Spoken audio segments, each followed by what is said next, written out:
Actuellement, chaque jour, la France perd 4 à 500 emplois.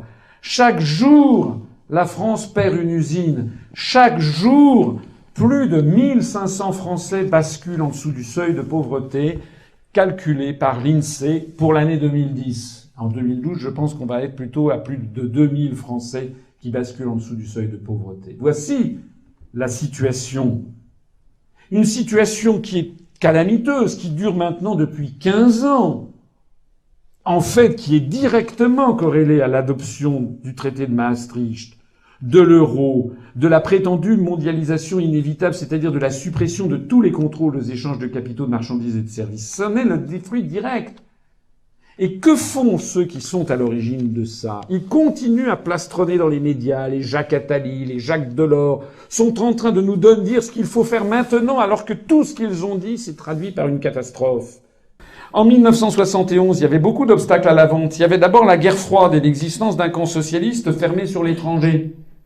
Il y avait d'autre part le contrôle d'échange et le contrôle des mouvements de capitaux dans chaque pays occidental. J'en ai parlé tout à l'heure. Et il y avait enfin les droits commerciaux réglementant les échanges de marchandises et de services et qui protégeaient certains secteurs industriels. Donc les Américains ne pouvaient pas tout acheter. Ils ne pouvaient pas acheter par exemple une usine ou installer une usine en Chine. Ils ne pouvaient pas acheter une usine en Russie, en Union soviétique. C'était interdit par les Chinois, par le gouvernement soviétique, etc. Ils ne pouvaient même pas acheter facilement des objets en France puisqu'il y avait le contrôle d'échange. Alors c'est très ennuyeux. Donc qu'est-ce qu'ont fait constamment les Américains? C'est d'avoir des campagnes constantes, médiatiques, etc. pour expliquer qu'il fallait qu'il y ait la mondialisation inévitable. C'est-à-dire le démantèlement de tout ça, au nom d'une prétendue fatalité cosmique, n'est-ce pas, qui était quoi? Ah bah oui, il y a la mondialisation, on n'y peut rien. Ah bon, on n'y peut rien. Ah bon, pourquoi? On n'y peut rien. Donc tout ceci s'est traduit par quoi?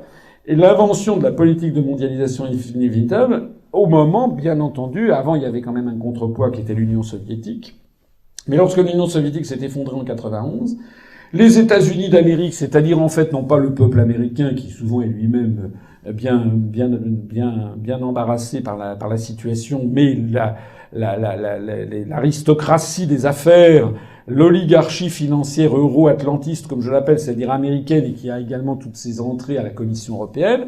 Donc, d'un côté, monsieur Michael Cantor, le US Trade Representative, et de l'autre côté, monsieur Sir Léon Brittal, le commissaire européen chargé des négociations commerciales multilatérales, sont tombés d'accord en 93 sur un accord qui s'appelle l'accord dit de Blair House, qui a débloqué l'accord qui était en suspens depuis des années, l'accord du GATT, dit du cycle de l'Uruguay, et a abouti à la création de l'Organisation mondiale du commerce et aux accords de Marrakech du 15 avril 1994. Au nom desquels, eh bien, tout simplement, on a décidé d'un seul que c'était comme la fin de la guerre froide le permettait, c'était le démantèlement du camp socialiste. Le contrôle d'échange a été supprimé, le contrôle des mouvements de capitaux en Europe sous la pression des institutions européennes et des campagnes de presse. Je rappelle que c'est quand même le gouvernement socialiste, c'est M. Bérégovoy qui est le responsable en chef de ces démantèlements. Je rappelle que le traité de Maastricht a été signé par François Mitterrand, président de la République, et Roland Dumas, ministre socialiste des Affaires étrangères. J'ai d'ailleurs une fois déjeuné avec lui, et je lui dis, mais c'est quand même une grosse connerie. Et il me dit, je suis bien d'accord, mais je voulais pas le signer. Alors je lui dis, mais enfin, bon, mais et pourquoi donc l'avez-vous signé? Il m'a dit, c'est parce que c'est Mitterrand qui me l'a demandé. D'ailleurs, moi, j'étais contre, quand j'étais député en 1957, j'ai voté contre le traité de Rome. Nous avons donc décidé, nous, c'est pas nous, c'est le traité de Maastricht, l'ensemble des pays d'Europe a donc décidé, sous ces pressions, on a dit, c'est la mondialisation inévitable, c'est dû à Internet. Ah bon, pourquoi? Avant, on avait eu les Boeing 747, la télévision, les satellites, il n'y avait pas une mondialisation inévitable. Hein. Et avec Internet, on peut interdire tout ce que l'on veut avec Internet. Hein. Il y a plein de choses que l'on peut interdire sur Internet. Donc ça n'a rien à voir, mais on a utilisé l'outil Internet pour faire croire qu'il allait falloir, d'un seul coup, tout déréglementer. Donc on a mis fin au contrôle d'échange, ces fameux articles 63, toute restriction aux échanges de mouvements de capitaux est interdite. Et puis, les droits commerciaux réglementant les échanges, eh bien, ça a été le démantèlement des droits commerciaux réglementant les échanges de marchandises et de services, grâce à la complicité des institutions de Bruxelles.